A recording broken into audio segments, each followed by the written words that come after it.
আজ আমাদের পাড়ার আঁকার কম্পিটিশনে প্রচুর ক্ষুদে সদস্যরা অংশগ্রহণ করেছিল।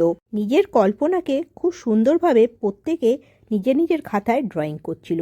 এখানে সবথেকে কনিষ্ঠ সদস্য হিসাবে অংশগ্রহণ করেছিল মাম্পুও।